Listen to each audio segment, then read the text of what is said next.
Hello बच्चों, good morning. कैसे हैं आप लोग स्टूडेंट। अब हम मैथमेटिक्स के क्लास 11 की मैथमेटिक्स का अभी तक हमने चैप्टर कंप्लीट कर लिया, chapter number 1 and chapter number 2।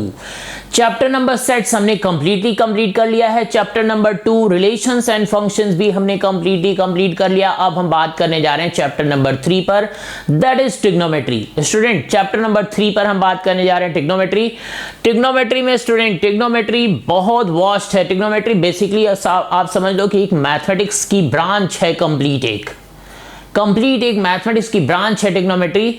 तो ट्रिग्नोमेट्री पे काफी टाइम लगेगा, लेकिन हम अभी केवल उतनी बात करने वाले हैं जितने से 11th एंड 12th के स्टूडेंट का काम और आईआईटी जेईई तक एटलीस्ट उसका काम चल जाए, मतलब उसके सारे क्वेश्चन वो निकाल ले, उतनी ही बात हम करने वाले हैं। बहुत ज्यादा बातें जैसे और लोग क्या करते हैं, 2-3 महीने ट्रिग्नोमेट्री पढ़ाते रहते हैं, तो स्टूडेंट उतनी जरूरत हमें है ही नहीं। बेसिकली उतनी जरूरत ट्रिग्नोमेट्री की नहीं है। क्यों? क्योंकि आप जेईई मेंस के जो अभी न्यू पैटर्न से जेईई मेंस हो रहा है उसमें आप 25 क्वेश्चन में सर्च कर लें तो ट्रिग्नोमेट्री से क्वेश्चन पूछे ही नहीं जा रहे हैं। एज ए मैथमेटिकल टूल बस ट्रिग्नोमेट्री यूज हो रही है। कहीं कैलकुलस में यूज हो जा रही है, कहीं इंटीग्रेशन में यूज हो जा रही है, कहीं डिफरेंशिएशन में यूज हो जा रही है, कहीं फिजिक्स में यूज हो जा रही है। तो trigonometry as a mathematical tool use हो रहा है। क्यों? क्योंकि बिना ट्रिग्नोमेट्री के हमारा काम नहीं चल सकता। ट्रिग्नोमेट्री का भी इन्वॉल्वमेंट साइंस में उतना ही है जितना मैथमेटिक्स का है। ओके बच्चों, तो ट्रिग्नोमेट्री पर अभी हम केवल उतनी बात करेंगे जितने से हमारा काम चल जाए। 11th-12th की मैथमेटिक्स हम सीख जाएं, साथ में साइंस में जो यूज है वो सीख जाएं, साथ में जेईई मेंस या जेईई एडवांस लेवल पे जो भी क्वेश्चन आएंगे वो गारंटीड आपसे निकलेंगे। ओके प्यारे बच्चों, तो अब हम बात कर रहे हैं सबसे पहले ट्रिग्नोमेट्री के लेक्चर 0 पर। लेक्चर 0 में हम क्या क्या कवर करने वाले हैं स्टूडेंट, हम उस पर बात करते हैं। ओके प्यारे बच्चों, तो स्टूडेंट आप देखो लेक्चर 0 में टॉपिक है सबसे पहले इंट्रोडक्शन। स्टूडेंट सबसे पहले हम यही देखने वाले हैं कि एक्चुअली में ट्रिग्नोमेट्री है क्या, that means definition of a trigonometry. फिर हम स्टूडेंट देखेंगे कि ट्रिग्नोमेट्री किसको किसको डील करती है, क्या डील करती है, तो वहां पे बात आएगी एंगल के बारे में डील करती है, एंगल्स ऑफ अ ट्राइंगल। तो स्टूडेंट हम ये भी देखेंगे एक्चुअली में एंगल क्या है, एंगल कितने टाइप्स के हैं, एंगल कैसे कैसे हम मेजर करते हैं। स्टूडेंट अभी तक आपने क्लास 10 तक एंगल के मेजर करने की यूनिट आपने पढ़ी। डिग्री में हम मेजर करते हैं एंगल को डिग्री में मेजर करते हैं, लेकिन यहां पर और भी डिफरेंट तरीके से हम देखेंगे कि और किसमें हम एंगल मेजर करते हैं। मेजर ऑफ एंगल से स्टडी करेंगे। Okay student, types of angle से स्टडी करेंगे, मेजर ऑफ एंगल स्टडी करेंगे, सेंस ऑफ एंगल स्टडी करेंगे। तो ये सारी बातें इंट्रोडक्शन में हम कवर करने वाले हैं। उसके बाद स्टूडेंट हम आएंगे ट्रिग्नोमेट्रिकल रेशियोज पर, जो कि आप क्लास 10 में पढ़ के भी आए हो कि 6 ट्रिग्नोमेट्रिकल रेशियोज हैं, साइन, कॉस, टैन, कॉट, सेक, कोसेक। तो स्टूडेंट इसके बारे में डिटेल हम स्टडी करने वाले हैं कि एक्चुअली में ये 6 ही क्यों हैं, ये ट्रिग्नोमेट्रिकल रेशियो 6 ही क्यों हैं, क्यों नहीं 7 या 10 हो जाते। ओके स्टूडेंट, तो हम इस पर भी बात करने वाले हैं, प्लस इनकी वैल्यू कितनी हो सकती है, कितनी नहीं हो सकती, प्लस इनसे रिलेटेड कुछ बेसिक आइडेंटिटीज जो कि क्लास 10 में आपने स्टडी की थी उन पर भी हम बात करेंगे। तो स्टूडेंट यहां पर हम बात करने वाले हैं ट्रिग्नोमेट्रिकल रेशियो से रिलेटेड।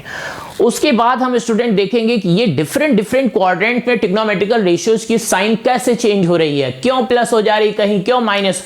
आपको सब लोग ये तो बता दे रहे हैं कि आफ्टर स्कूल टू कॉलेज या ऐड शुगर टू कॉफी से बता दे रहे हैं कि 4 क्वाड्रेंट में क्या होगा ट्रिग्नोमेट्री, कहीं पर क्या हो जा रही, फर्स्ट क्वाड्रेंट में ऑल पॉजिटिव हो जा रहा है, सेकंड क्वाड्रेंट में साइन और रेसिप्रोकल पॉजिटिव हो जा रहा है, थर्ड क्वाड्रेंट में टैन एंड रेसिप्रोकल पॉजिटिव हो जा रहा है, एंड फोर्थ क्वाड्रेंट में कॉस और सेक पॉजिटिव हो जा रहे हैं। लेकिन स्टूडेंट मैं आपको ये भी बताने वाला हूं कि क्यों पॉजिटिव और क्यों नेगेटिव हो जा रहे हैं अलग अलग क्वाड्रेंट में, तो हम डिटेल स्टडी करने वाले हैं। ओके प्यारे बच्चों, उसके बाद हम values of T ratios that means student कुछ वैल्यूज तो आप लर्न करके क्लास 10 से ही आए कि sin 30 कितना होता है, sin 45 कितना होता है।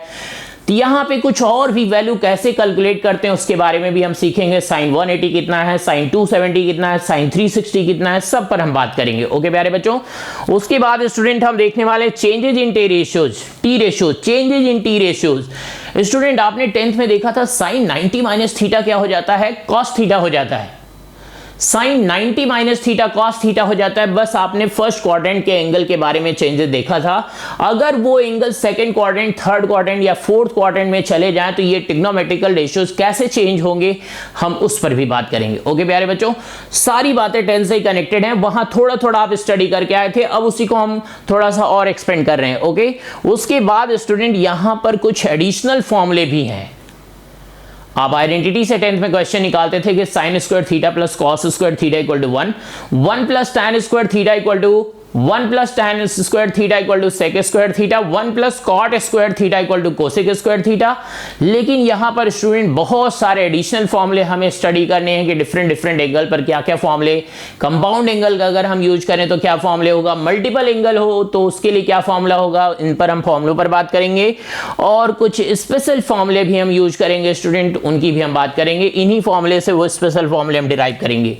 ओके ओके प्यारे बच्चों, उसके बाद स्टूडेंट हम देखेंगे, आपने देखा था इक्वेशन, क्वाड्रेटिक इक्वेशन आपने पढ़ा, लीनियर इक्वेशन पढ़ा, लेकिन यहां पे हम स्टडी करने वाले हैं trigonometrical equation. Trigonometrical equation student आपने वहां पे स्टडी किया था कि जितनी डिग्री होगी उतने रूट्स होंगे, उतने सॉल्यूशन होंगे, लेकिन यहां ऐसा कुछ नहीं है। यहां पे नंबर ऑफ सॉल्यूशंस होंगे, तो उसमें कैसे कैसे सॉल्यूशन होंगे हम उन पर भी बात करेंगे। फिर उसके बाद हम देखेंगे स्टूडेंट ग्राफ। आपने देखा ना क्लास 10th में कि लाइन कैसे चलती है, क्वाड्रेटिक कर्व कैसे पैराबोलिक फॉर्म में कन्वर्ट हो जाता है, ऐसे हम यहां पे देखेंगे कि ट्रिग्नोमेट्री एक्चुअली में ट्रिग्नोमेट्रिक फंक्शन जो है उसका ग्राफ कैसा होगा। साथ में अभी स्टूडेंट हमने 11th में स्टडी किया फंक्शन में डोमेन एंड रेंज, तो ट्रिग्नोमेट्री के बारे में वहां पे हमने फंक्शन में केवल हमने डोमेन एंड रेंज देखा था, लेकिन एक्चुअली वो डोमेन रेंज कैसे आया वो यहां पे अब हम डिस्क्राइब करने वाले हैं। स्टूडेंट सारे चैप्टर एक दूसरे से लिंक है, कहीं पर कुछ कम होगा तो अगले चैप्टर में कंप्लीट होगा। तो वहां पे ट्रिग्नोमेट्रिकल मैंने आपको टेबल बस नोट करा दी थी, लेकिन यहां पर हम देखेंगे कि वो डोमेन एंड रेंज की टेबल कैसे आई ग्राफ की हेल्प से। ओके, उसके बाद स्टूडेंट जो कुछ भी बचा होगा प्रॉपर्टीज ऑफ ट्राइंगल या जो भी बातें होंगी एडिशनल जो भी हमारे काम की है वो सब इसमें हम कवर करने वाले हैं। दैट मींस स्टूडेंट ट्रिग्नोमेट्री के इसी एक चैप्टर में जितनी जरूरत की ट्रिग्नोमेट्री उतनी आपको आ जाएगी, गारंटीड आ जाएगी। लेकिन स्टूडेंट फिर से मेरी वही पुरानी रिक्वेस्ट है कि आपको क्या करना होगा, सीक्वेंशियल ऑर्डर में लेक्चर देखने हैं। जैसा कि आप स्टूडेंट आप देख रहे हैं कि हमने 2 चैप्टर पैरेलल में स्टार्ट किए हैं, एक फिजिक्स का चैप्टर स्टार्ट किया वेक्टर और एक मैथ्स का चैप्टर स्टार्ट किया ट्रिग्नोमेट्री। तो दोनों सब्जेक्ट को पैरेलल में वॉच करने, गारंटी दोनों सब्जेक्ट में आपको सिखा के छोड़ूंगा। ओके ओके प्यारे बच्चों, ओके थैंक यू।